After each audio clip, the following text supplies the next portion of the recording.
Doctor M R Chaudhary जी, आप जोमनेर कृषि विश्वविद्यालय के डीन हैं। अभी राज्यपाल महोदय ने बस्सी नागा में पशु विज्ञान चिकित्सा यूनिवर्सिटी के लिए एक वीसी साहब को भी नियुक्त किया है और इसका शिलान्यास हो रहा है। इसमें यूनिवर्सिटी स्थापित की जा रही है। तो आप जोमनेर कृषि विश्वविद्यालय में पशु पालन या पशु विज्ञान संबंधित जो कार्य होता है उसके बारे में बताइए।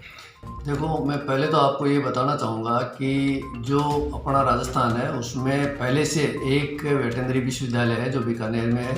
और अभी हाल ही में ये पिछली सरकार के टाइम पे एक विश्वविद्यालय वेटरनरी का और बना है जो जोबनेर में ही, जो बस्सी नागा में आप जैसा बता रहे हैं कि कुलपति की कल माननीय जो अपने महामहिम राज्यपाल है उन्होंने नियुक्त किया है। तो ये भी जो वेटरनरी विश्वविद्यालय है ये पशुओं से संबंधित उनके अनुसंधान, उनके बच्चों के लिए जो शिक्षा है उसकी व्यवस्था करता है। लेकिन ये जो विश्वविद्यालय है, जिस विश्वविद्यालय में अपन बात करें, जिसका मैं अभी किस महाविद्यालय का डीन हूँ, तो ये कृषि महाविद्यालय में भी एक विभाग, हमारे केवल 13 विभाग है जिनमें से एक विभाग जो पशु उत्पादन विभाग भी है। इस पशु उत्पादन विभाग में हम जो बच्चे हैं उनको, जो बीएससी के बच्चे हैं उनको पशु उत्पादन से संबंधित जो भी इनके कोर्स है वो पाठ्यक्रम वो उसमें पढ़ाया जाता है। साथ ही गत वर्ष से यहाँ पे एक एमएससी का कोर्स भी शुरू कर दिया है जिसमें जो बच्चे हैं वो उससे संबंधित पाठ्यक्रम तो पढ़ते ही हैं, साथ ही ये अनुसंधान भी करते हैं कि जो जानवर है उनको किस तरह का चारा खिलाया जाना चाहिए, या फिर कैसा चारा खिलाएंगे तो दूध ज़्यादा होगा या दूध में घी ज़्यादा आएगा, या फिर जो पोल्ट्री है उसमें अपने को क्या क्या सावधानियां रखनी चाहिए, कैसा दाना खिलाया जाना चाहिए। क्योंकि जो हमारा महाविद्यालय है ये हमारा जब देश आज़ाद हुआ था उससे 1 महीने पहले इसकी स्थापना कर्नल नरेंद्र सिंह जी ने की थी, जुलाई 1947 में। तो ये काफ़ी पुराना महाविद्यालय है। और इसमें जो मैं आपको पशु उत्पादन विभाग बता रहा हूँ, यहाँ पे हमने 3 जो है वो यूनिट चला रखी है। एक तो डेयरी यूनिट है जिसमें हमारे पास में गायें हैं, खासतौर से गिर गाय है, क्रॉस ब्रीड गाय है। साथ ही हमारी एक बकरी की यूनिट है। इसमें 3-4 तरह की हमारे पास में बकरी की ब्रीड है जिसमें जमुनापारी है, सिरोही है, और कुछ 2-3 ब्रीड हम और अभी लाने की कोशिश कर रहे हैं। एक तीसरी यूनिट हमारे पास में है पोल्ट्री यूनिट, जिसके अंदर हमारे पास में जो पोल्ट्री के बर्ड्स है वो है। तो यहाँ पोल्ट्री में भी हम 2 तरह का अनुसंधान करते हैं। एक तो हम जो अंडे हैं वो बेचते हैं ताकि हमारे जो बच्चे हैं वो यहाँ पे हॉस्टलों में उनको सप्लाई करते हैं, बाहर भी जब ज़्यादा होते हैं तो बेचते हैं ताकि बच्चों को अच्छा कैल्शियम मिले और उनकी हेल्थ अच्छी हो सके। दूसरा ये है कि कुछ अंडों को हम यहाँ पे हमारे पास में इंक्यूबेटर है, उस इंक्यूबेटर में रख के और उसमें से हम कुछ जो है वो चूजे निकालते हैं, और उन चूज़ों को भी कोई भी किसान भाई है या कोई भी जो पोल्ट्री यूनिट लगाना चाहता है उनको वो चूज़े हम सस्ती दरों के ऊपर उपलब्ध कराते हैं। अभी हमारे पास में जो बकरी और जो गाय है उनमें भी हम इस तरह का कार्य करते हैं कि जो भी हमारे जैसे गाय वगैरह है उनको क्रॉस करवा के और अच्छी नस्ल की गायें तैयार करवाने की हम व्यवस्था करते हैं ताकि यहाँ के आसपास के जो किसान भाई है उनको अच्छी नस्ल की गायें मिल सके, अच्छी नस्ल की बकरियाँ मिल सके, अच्छी नस्ल के उनको जो अपने पोल्ट्री के बर्ड्स है, मुर्गी वगैरह वो मिल सके। सर, ये जो बस्सी नागा में जो नई यूनिवर्सिटी पशु चिकित्सा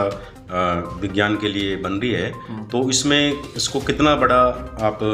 कीर्तिमान के रूप में देखना चाह रहे हैं? ये एक बहुत बड़ा कीर्तिमान है राजस्थान जैसे प्रदेश के लिए, तो एक बहुत बड़ा कीर्तिमान है। उसका कारण ये है कि राजस्थान के अंदर जो किसान है वो केवल एक कृषि पे आधारित नहीं रह सकते। यहाँ पे आज हर किसान के पास में जानवर होते हैं, वो अपनी खेती करता है और जो जानवर रखता है उसका दूध वो अपने बेच के और अपनी आजीविका चलाता है। तो जो दूध वगैरह है, अभी पीछे ही आपने सुना होगा कि एक लंपी बीमारी आई थी, काफ़ी पशुधन को नुकसान हुआ था, बहुत सारे गाय और इस तरह के जानवर मर गए थे। तो इस तरह के विश्वविद्यालय की स्थापना होना यहाँ के क्षेत्र में, इस क्षेत्र के लिए एक बहुत बड़ा ये एक वरदान के रूप में साबित होगा। क्योंकि जब अपन इस तरह की कोई भी विश्वविद्यालय खुलेगा तो जानवरों से संबंधित जो भी अनुसंधान है वो कार्य यहाँ होंगे, और जो विद्यार्थी है उनको यहाँ पे इससे वेटरनरी से संबंधित डिग्री मिलेगी। तो जब वो यहाँ से डिग्री लेके जाएंगे तो वेटरनरी डॉक्टर बनेंगे, और जब जितने ज़्यादा वेटरनरी डॉक्टर बनेंगे तो किसान भाई है या जो हमारा प्रदेश है उनको बहुत सारे जब वेटरनरी डॉक्टर मिलेंगे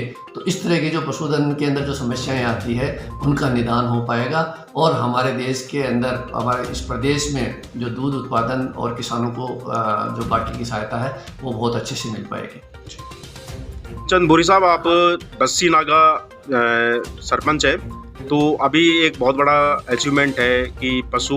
विज्ञान चिकित्सा विश्वविद्यालय की स्थापना हो रही है, तो इसके संदर्भ बताइए। ये सारी देन हमारे पूर्व कृषि मंत्री लालचंद कटारिया जी की तरफ से है और मैं इनको बहुत बहुत धन्यवाद देना चाहूँगा, राज्यवर्धन सिंह राठौड़ जी को और हमारे मुख्यमंत्री ब्रजलाल जी शर्मा को बहुत बहुत धन्यवाद, इनका आभार। सब कुछ किया हुआ लालचंद जी कटारिया का है। तो इसका क्या स्थापना के पीछे क्या मकसद है इसमें, जो ग्रामीण एरिया में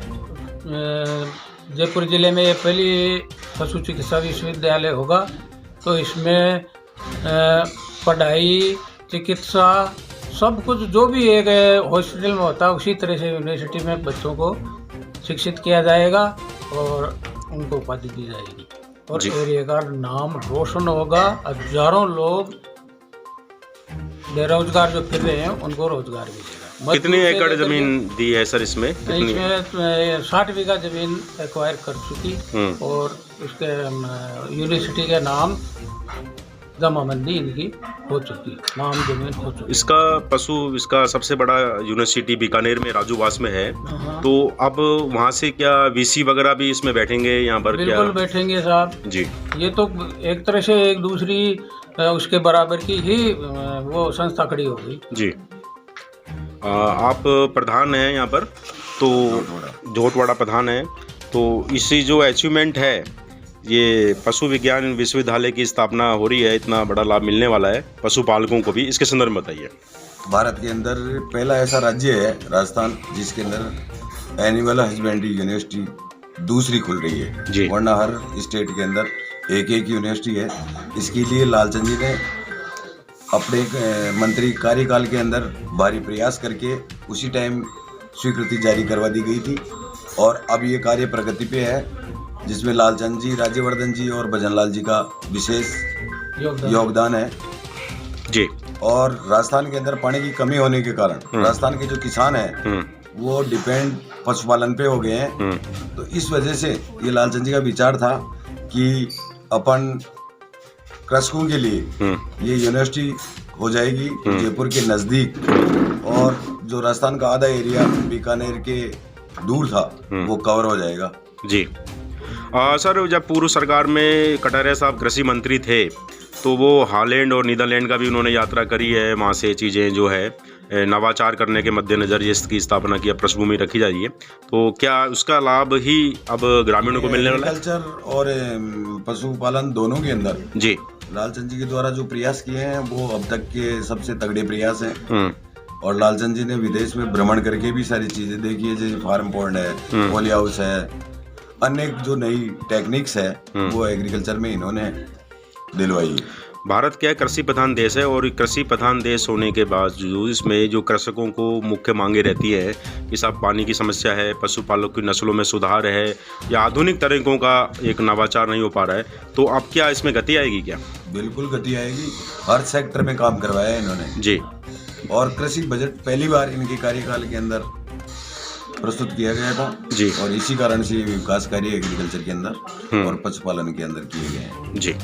जोटवाड़ा विधानसभा में आपका जो ग्राम है दुर्जनी आवास, उसमें आप सरपंच हैं, तो आपके सरपंच काल में क्या क्या अचीवमेंट है सर?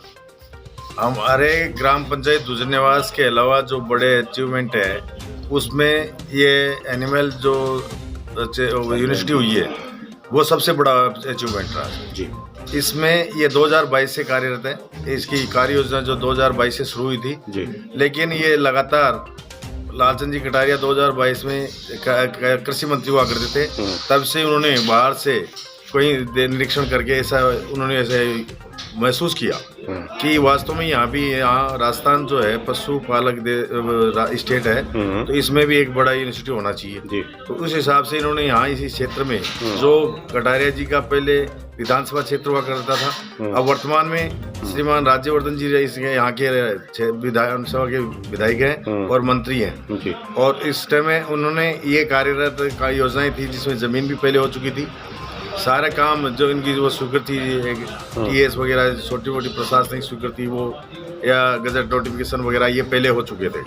लेकिन जो कुछ तकनीकी स्वीकृतियाँ नहीं हो पाई थी वो कल राज्यवर्धन के फादर एक्सपायर हो गए थे जी। तो वो दाह संस्कार में समित शर्मा जी यहाँ के सेक्रेटरी हुआ करते हैं जैसे कृषि डिपार्टमेंट के जी। उनसे इनकी बात हुई तो उसी बात के दौरान और समित शर्मा जी ने कहा कि ऐसा हो रखा है तो इसको तो निकालने में हमें कोई प्रॉब्लम नहीं है। तो मैं भी वहीं बैठा था, हम काफी लोग बैठे थे जी। उसमें चर्चा के दौरान ही उन्होंने ऐसा काम वहाँ पर व्हाट्सएप ये इनसे कमिटमेंट करके बातचीत करके व्हाट्सएप डाला और कल शाम को ही 6-7 बजे इसकी स्वीकृति प्रदान हो गई। तो मैं माननीय यहाँ के जो अभी वर्तमान राजस्थान के जो मुख्यमंत्री है भजन लाल जी शर्मा को और यहाँ के अभी वर्तमान में मंत्री है श्री राज्यवर्धन जी को और पूर्व मंत्री कृषि मंत्री श्रीमान लालचंद कटारिया को बहुत बहुत धन्यवाद देना चाहूँगा कि इससे हमारे क्षेत्र में जिस प्रकार से उन्होंने एक पशु चिकित्सा वो विश्वविद्यालय खोला है ये वास्तव में इसकी बहुत जरूरत थी। आपको ध्यान है कि यहाँ से बहुत दूर एक बॉर्डर पे बीकानेर में हुआ करता था ये इंस्टीट्यूट, लेकिन बाड़मेर, जैसलमेर, डूंगरपुर, बांसवाड़ा, भीलवाड़ा वगैरह के जो वहाँ जाते थे तो उनको काफ़ी परेशानियों का सामना करना पड़ता। जबकि राजस्थान की राजधानी जो जयपुर है उस जो बीच में आता है उसके नज़दीक ऐसा कोई इंस्टीट्यूट नहीं था और ये इंस्टीट्यूट खोलने से इन जो दूसरे डिस्ट्रिक्ट है इधर वाले तो वो उन डिस्ट्रिक्ट के लोगों को काफ़ी लोगों को अच्छा महसूस होगा और उनको काफ़ी सुविधाएं मिलेगी। इस क्षेत्र में जिस प्रकार से हमारी आवश्यकता थी निश्चित रूप से यहाँ पर जो बच्चे ट्रेंड होंगे और ये जो अपने जो एक तरह से बेरोजगारी है उसे भी हमें क्षेत्र वाले वासियों को था हमारे जो अभी दूसरे इधर के जिले बताए उन लोगों को अपने बेरोजगारी से निजात मिलेगा तथा पशुपालकों को भी इसका सहयोग मिलेगा। तो जिस प्रकार से इसकी आवश्यकता थी निश्चित रूप से हमारे राज्य सरकार को और हमारे वर्तमान